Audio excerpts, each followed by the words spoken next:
Not a holy day, but it would be big. Mira. Hello, we are here. That's what 10 seconds is for. Chris, can I see your notes? Oh no, you're on. That's why I said 10 seconds. Ah, hello everybody. We're professionals here. We are professionals, and we are just trying to see if we are frozen again like we were last week several times. So first of all, we want to apologize for what happened last week. Even though we didn't intentionally try to aggravate you, it may have felt that way, that you were just getting into it again and then we were frozen again or we disappeared. So we worked on this, and hopefully this week we will technically be with you the whole entire time. Luckily last week you got to watch the video, and especially once most of you turned your own personal videos off. Not that you turned your ability to see the video, but you turned off your cameras so that they were not looking at you while the video is playing, because that makes it go smoother. So we appreciate it when you do that. Just a little lead in tonight, because of all of these chosen episodes that I've seen, this one, of all of them, is not rooted in Scripture. So what this one is using your imagination as to what Jesus would have been like just on an ordinary day before he began his public ministry. So what is he like there? So as an itinerant preacher out in the countryside, moving from place to place, how does Jesus camp? What does he eat? Who does he encounter along the way? So in this one, as you see in the title, he's encountering children as he's out doing his work prior to his ministry. So what is Jesus like outside of ministry? So it's just an imaginative attempt to do that. So don't sweat over it, because you won't find this in Scripture anywhere except that Jesus welcomed children coming to him. But otherwise, let's just have fun, enjoy it, get to know Jesus a little bit through the imaginative vision of these producers.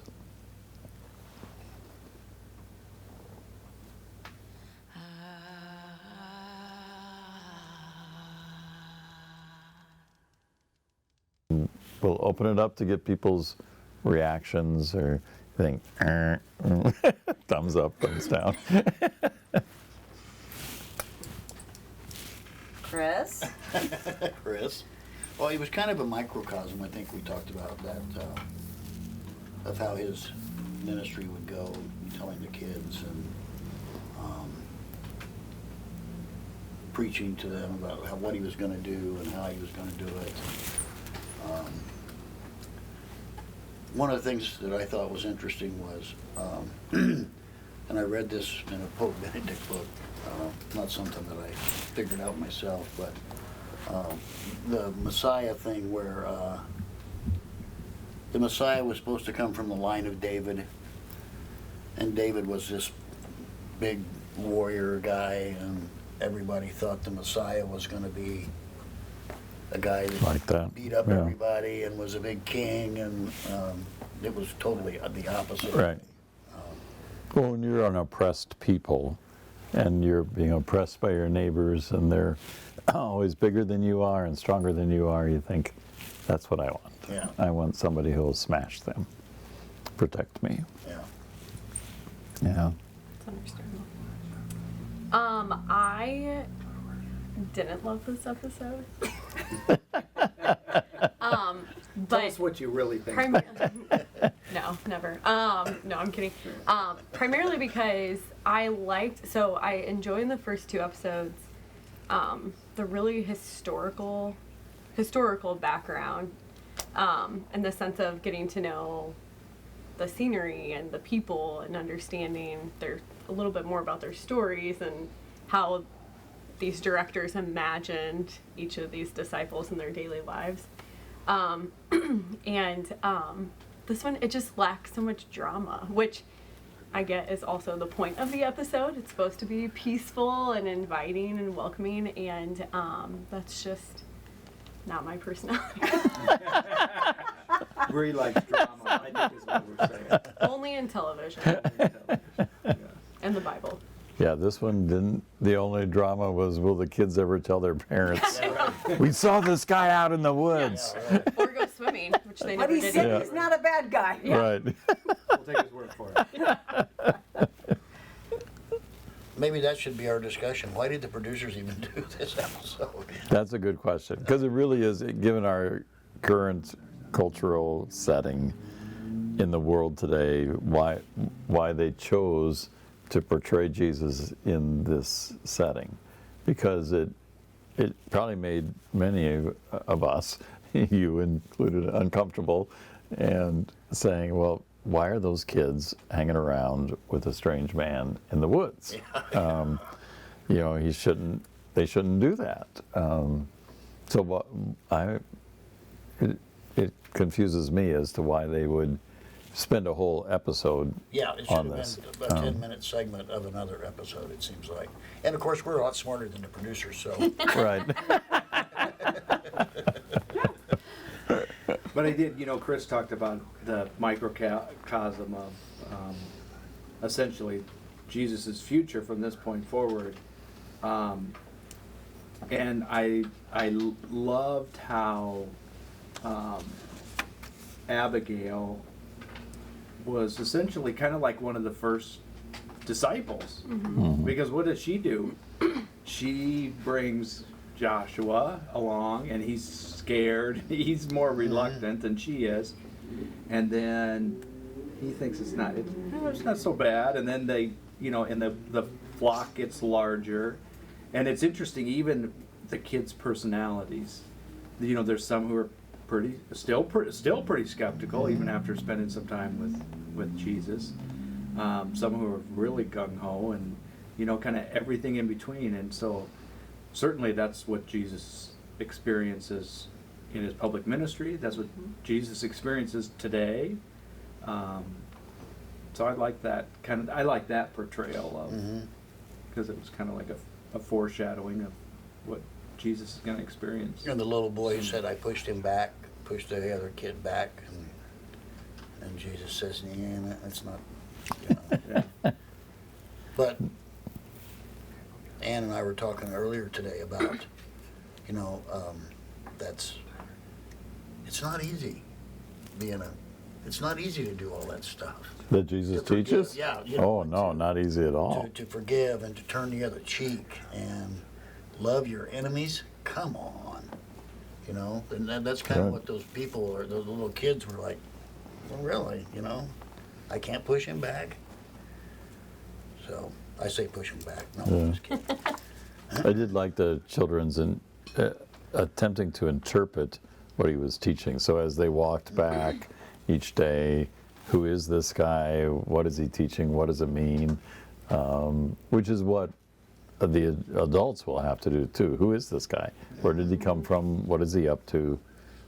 What does it mean in my life? So, That's what we have to do. right. Yeah. No. And if he really is the Lord, oh crap. That changes everything in Right. our lives. Yeah. If he's not, well then that's fine. Yeah. But if he is the Lord, it should change everything in our life. And back to the initial comment about why would they do this episode? And this is probably, I hesitate to even say it, but I think we do come at things with, there's a lot of bad guys. There's a lot of bad guys. And we're very aware of that in our culture. So we protect our children. We try, There are an awful lot of good guys. Right. A lot more than bad. Yes. There are an awful lot of good The guys. good guys don't make the news. And I think of, like, in my experience with, okay, so like the priest scandal would be an example of this. Here I sit as a 50-year-old woman saying, I haven't had that experience. And I hate that people have had that experience, but I've known a lot of really great priests. Yeah. And so there's a part of me that's like, I don't know. Praise God, there's a lot of good guys. Right. And that as a kid, you encounter people and you are shaped by that. Like, we just, watched it with everybody in the Abigail at the very end where Jesus is gone. She goes back to playing with her toys, but he affected her life. Mm-hmm. So much so that she went and got everybody she knows and says, come here, you gotta see this too. Yeah. Yeah. And lied to all their parents. Right. We Yeah. won't go swimming. You know they, it's they true. were truthful about that. They did not go swimming. No, they didn't go swimming. But it was much more like my childhood. So back in the 50s and the 60s, Oh, yeah, absolutely. where They didn't we even ran know everywhere. where they were. My parents didn't know where we were. Weren't We there. left the house in the morning. Bye. You need to be back at lunch or supper. Okay. And zoop, we were My parents gone. didn't even care And if I went swimming in the stream. yeah. Oh, I remember that too. And as Ann was talking, I recalled as a young child, we had a neighbor who lived we lived out in the country and lived across the road and down a little bit. And it was a single guy and his son, and the son was probably in his 30s and the dad was in his 50s or 60s. We'd go there and they were working in the sheds. They were farmers and we probably drove them crazy because we'd ask those kind of questions. But we just were around, and Right. and it was just, they were very accommodating and Many kind people and like that in my sweet. Yeah. life. Yeah. This was Yep. not even a thought about. And being part of the baby boom generation, we were everywhere. So there were Oh, yeah. kids. There were just hundreds of kids, it seemed like, in the neighborhood. And so there were whole packs of us Yep. roaming And around. the moms are doing, just happy you're not in the house. right. Truly. And like Father said, you just go away and then come back. Just make sure you're here before it's dark. Yeah. You know, that was the main thing. Yeah. Yeah, if you heard your mom, or somebody would say, your mom's yelling for you. I think, oh no, what's going on? We gotta go. At my mom's funeral, this man walks through the funeral line, and his name's Wayne Pudens. If you're watching, no, you're not. A single man, lived in the farm near us, had like some sort of livestock on our farm in one of the barns. My God, we loved him. I was like 40, and I'm like, Wayne. Hey! Oh my God. I'm sure he was like, who the heck are you? But as a little girl, he was so good to us and so sweet. I kind of get that. Yeah. We have a comment here. Jesus said, "I hope my next children ask questions and tell others as you have." And the statement is, "Isn't that what we're all supposed to do?" Yes. I think so. Yeah. One of the challenges is how do we engage Jesus today? So in your prayer, in your reading of Scripture, to ask those same kind of questions. So if you have questions of life, of Jesus, a young man in my office today who had a terrible tragedy in his family, and I kept encouraging him, be honest with the Lord, so it's very sad what happened to you, but you need to take that honesty to the Lord, otherwise you're never going to get an answer, because you can't be, I got to be nice to God. No, God can handle Right. what happened to you. Challenge him on that and get an answer. So, yeah, like little children do. They just honestly, Yeah. how much money do you make? Yeah. What do you do? Yeah. Where do you live? How old are you? Why do you live here? Why are you here? Exactly. Dave? Yeah, that's what Damien said. I think it's more, and not just this, but I think it also is a look at how children can be just as intuitive about Jesus as adults are. And we carry that with us as we get older. I was watching you guys watch the episode, and they're playing around and you guys were kind of talking, and then as Jesus started preaching, your attention went to the screen and you were listening to Jesus. So it was so interesting because they were doing the same thing in the episode. They were, asking this and asking that and doing this, but then when he started preaching, all the attention went to the message. So it's kind of interesting to see that duality between here, the adults, and on there with the kids, and I think it's the same thing. Yep. Agreed. But to your point, Father, too, in terms of those, I mean, the kids, there was nothing out of bounds in terms of Right. questions. They were like peppering him with all these questions. And he Yeah. didn't seem irritated. No. No. No.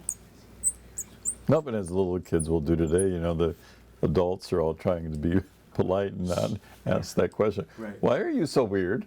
So, you think I'm weird? Yeah.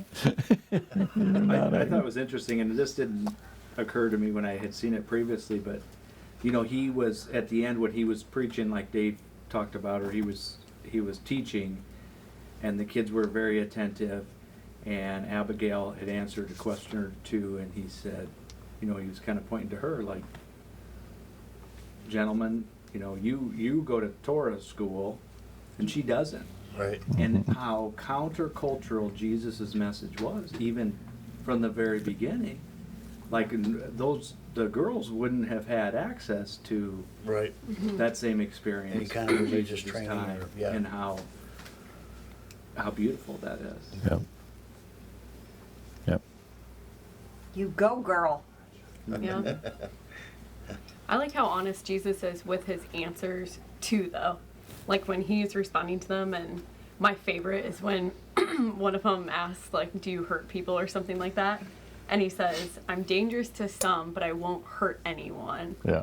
And I love it. That's the one thing I did really enjoy about this episode is it's just peppered with foreshadowing or like little quips, like when one of the kids asks what his favorite food is, and he says bread.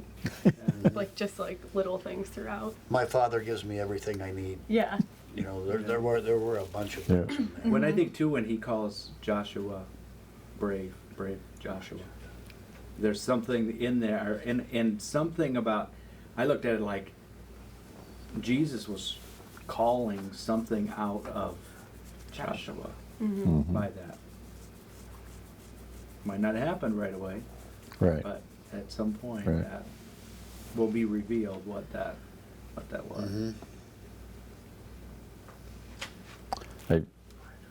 I think the part for me that was the most moving in this episode was when Jesus invites them to say the Shema together, and they say the Shema, and his face, touched by their simplicity, their faithfulness, and I think that actually, if I can encourage a way of praying, to imagine God's response, what God is like while you pray. So what does God's face look like when God's looking at you while you're praying? Because that little scene was touching in that Jesus is moved by their prayer, which God is moved by your prayer. So do that. Imagine that. It's a good way to start your prayer. Imagine Jesus or God looking at you.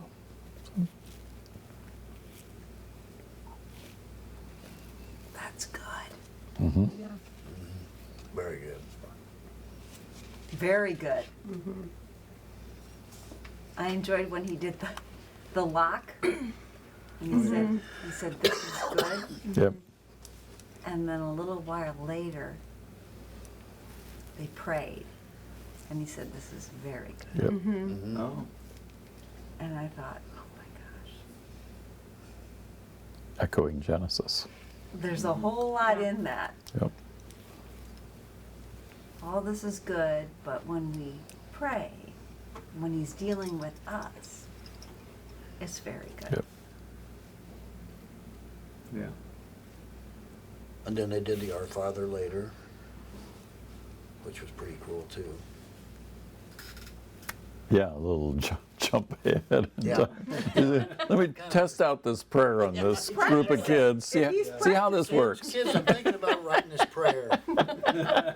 So no, we did talk about this though amongst ourselves, but the initial scene where we thought initially maybe Garden of Gethsemane, and then to realize if he knows that his public ministry is about to start, that's stressful. I mean, Terrifying. fireside chat's a little stressful.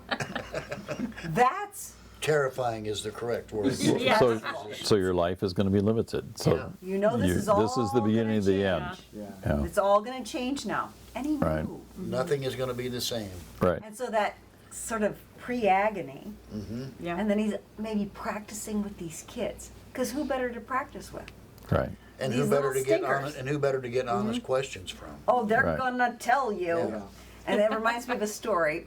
We did a young adult gathering at St. Joseph's Tower, and Johnny was with us.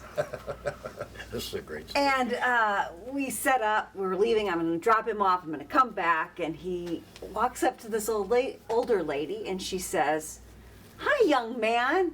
And he says, "Hey, old lady." And I like grab him by the collar, and I take him out to the car, and we're in the car, and we're like, "You can't say that." He's like, "What?" She doesn't know she's old. She's an old lady. I remember she called him a young man. Yeah. She's just like, "I don't even know what to do anymore." And I thought of that as I'm watching it. And how It's can like, you argue with that? "Oh, She is we an were old both lady. in the Yeah. car, Right. but just don't say that anymore." And he's just like, "I don't even know what to say." But Yeah, some of that honesty. that is beautiful, punished out beautiful. of It is. kids. Yep. We punish it out of them. We punish it out of them. I mean, we Right. beat it out of them. Grocery store, And same rightly thing. so. I mean, Yeah. Yeah. you know, in Well, sort terms of. Except But for yeah. he was just saying she's old, Which she just is. like he's young. And she probably Right. didn't hear. She It's probably true. didn't hear him anyway. Yeah. Thank God for that. But It was culturally, it was one of my first experiences in Spanish at Our Lady of Guadalupe. The women in the parish were in the kitchen making menudo for the menudo breakfast on Sunday, and I'm there doing a little helping with them, and they're talking about a guy in the parish, and they called some flaco and some gordo, and they didn't think anything of it. So skinny and fat is, Right. well, you know, that's that skinny guy. Oh, that's the fat guy. And I think, hey, that's not polite. What? They're fat. They're skinny. Yeah, there's what? It's just, this is what you say in Spanish. That's well, then that's his nickname, Gordo. That's what we call him. Okay. I think, all right, that's culturally, I don't think, but it's just that honesty of, but they don't know. kinda They don't know lovely. they're like that. That's- It is, and it describes well. right. oh yeah, that was. I know Gordo, yeah. Oh. Yeah. Okay, anything else, Bree? You wanna? You want me to just sprinkle some wisdom in here? Right. That's Sprinkle why it. we have you here. Bree. Breezy, that's Yeah. why you're here, is Thank right. you. Thanks, Chris. Sprinkle in wisdom. One of the other parts I did like is I like how when Jesus is teaching the kids, how he's still so respectful of their processes and like when the kid's like, but the rabbi says to do this, and he says, well, you still need to listen to your rabbi, or he says like, but are you the law, like, and so I think that's cool because it's not like he's like manipulating them. He's trying to teach them bigger than they understand now, Right. bigger than their rabbis understand, but he's also still like respect your elders, respect your teachers, listen to what they say, but also start using your imagination to think larger. Yeah, I thought that was a really good point because he did that really well. Yeah. Yes. There's my wisdom. Thank you, Bree. Thank you for that wisdom, Bree. Anytime. Thank you for sprinkling it in. Chris, as you check your notes.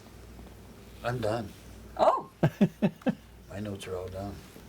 So I think about Abigail bringing her little friends. Seems like a better episode now that we've talked about it. Yeah, isn't that true? We've all lightened up a little bit. Yeah, we have.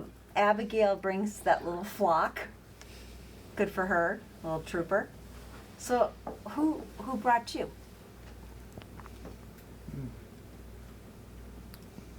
Originally, there was my parents, my family. They were just people who were Catholic. So it was just kind of part of who we were. I don't think we could have ever imagined not, as a family, that's not who we are. That's who we are. This is where we go. This is our community. This is who we spend time with. And, yeah. Mom, Dad, would there be one more than? No. No, but I do have strong memories.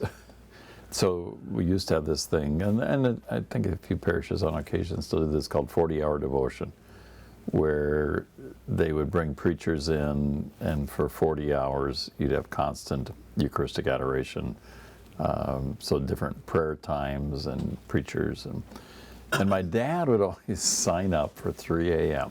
because nobody else would. And so he would take the middle of the night time, and then anybody want to go with me?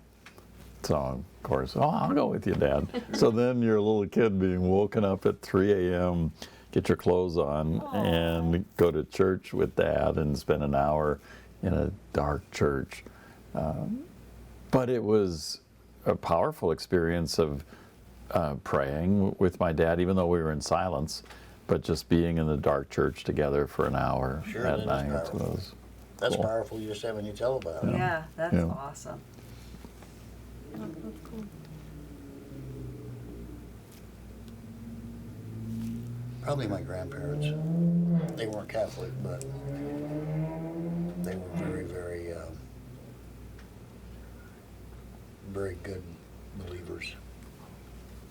They had beliefs that I don't believe, but they were faithful, I will say that. And then my wife and father. Good job, Father. Good job, Kathy.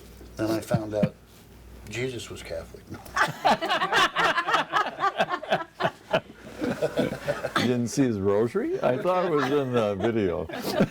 Next episode. We're Catholic, he's Catholic, it's all good. Before he went to sleep at night, he was saying his rosary. Me? My father, who is my dad, but we refer to him, his name is Father. His real name's Sean, but my whole family, all of my cousins, we all call our dad Father. It's very confusing growing up at Holy Name in a Catholic church. But definitely him, and then I would say my uncles, my family, born and raised Catholic, but their faith has always been very profound to me, especially through a lot of struggles that they've had. Here to Cabrini, Father Damien, you too. 5:30 p.m. Mass on Sunday. Good time, great place. Chris made us stay. Chris was the tipping point. We met Chris and we were like, all right, we're here. Oh, heck yeah. Yeah. We're not going anywhere at this point. Yeah. We're like, okay, we can do this. They'll accept him, they'll accept anybody. No. We're safe here. Yeah. Yeah. Yeah. Yeah. Can I ask what it was Community. about your father? About my dad, my father? Sean. Sean. He is just just his incredible faith my whole life, and I don't know, everything about him. He's just I always like secretly say my favorite person, but that's not fair to my mom, so. She loves Or you your too. husband. No, Joe already knows. Joe's well aware of If you ask Joe who my favorite person is, he 100% would say Joe's her way father. down on the list. Yeah. No. But my grandfather, who I never met, my dad's dad passed away when my father was 21. And my father is a twin, and they are the exact middle of 10 siblings. My youngest uncle was 3 when my grandfather passed away, and I just know my father was just like the rock of the family, even though he has 4 older brothers who could have stepped up a little bit more than they probably did, but he's always been just the glue. Like, if you ask any of his brothers and my cousins and stuff, it's always my father. He's always the first middle of the night phone call. He's always the when one of my uncles is in trouble, like, it's always my father. And so and I know that for him, he can be that way because of his faith, and I just think that's always been very inspirational to me. And I'm very proud of that fact. I'm very proud of him all the time. I actually, tonight, I was like, I was talking to my mom on my way here, and I was like, why didn't I tell my parents to join? Like, I'm sure they would have loved this every week, so maybe next week. They'll have to catch I'll up. send them the video. Oh my gosh. Since you've already hurt your mom's feelings. I know. And it's Mother's Day week, and she's a Right. florist, and this is like the worst week of her life. So, like, Right. Mom, I love you. We won't Don't send watch it till this next episode. Till after Mother's Day. Just don't send her this episode. I'm kidding. Doug? Mom and dad, and like Father alluded to, the community. It's from a small community, but very, very devout Christians, and it was an important part of what we did growing up. I would say as I got older, my Anne's dad, in a particular way, and Anne, my little Abigail. And there's been a lot of, we just have been blessed in so many ways in terms of having people continuing to encourage us along the path, and Yeah. many, many blessings. Well, that's about all we have time for.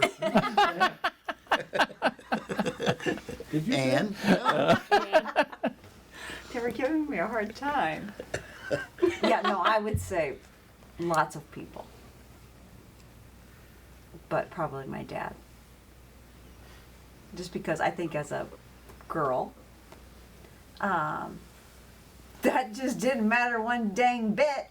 He loved the Lord, and he went to daily mass, and I loved to sneak along with him. Kind of like you said, just to be maybe with my dad, maybe there was something really special. But God, I'm so thankful for the people. And it continues. The people God drops down into your life, if you know, that whole line about he's always knocking, will you open the door? And if you open the door, he'll come in and he'll dine with you. It's true. It's just the truth. In fact, he delights in it, like we saw. Let them come. Just keeps piling on. Just keeps piling on. Thanks be to God. And so maybe as a wrap up, that's something for all of us to continue to think about, who have been the people in our lives who have shown Jesus to us in a particular way, and maybe an opportunity to reach out to them and say, thanks, Dad, All right. if that's, they're still alive, but certainly thank God for the gift that they've been and along this journey. And if that's what comes out of this episode, then Yeah, Great episode. like I said, it wasn't as bad as we thought it was. Right. We And kinda- if, we kinda and carried if it. all of you are still watching, you didn't freeze, or we didn't freeze up. We've kept going, so congratulations. We're still Victory. here. We must have fixed the problem. And it's Cinco de Mayo. It's Cinco de Mayo. Yeah. So we had chips and salsa tonight and some nachos. Enjoy. And I don't know what is, does anyone know what next week's episode? I don't remember. Maybe Canaan? Yeah, it's episode 4. Yeah, it's episode 4. Thanks, Pete. It's not the wedding yet, is it? Is it the wedding at Cana? Might be. Oh, I can't wait. No, it must be the call of No, the it's not- disciples. it's not On the Canaan TikTok yet, I video? think. It's probably the call of Peter, or at least the beginning Yeah, of there you that. go. I think that's what it is, yeah. It's Call of Peter. Yeah, it's Yeah. Peter's thing. So join us next Please. week, please. Thank you. Thanks, everyone. Good night. Good night.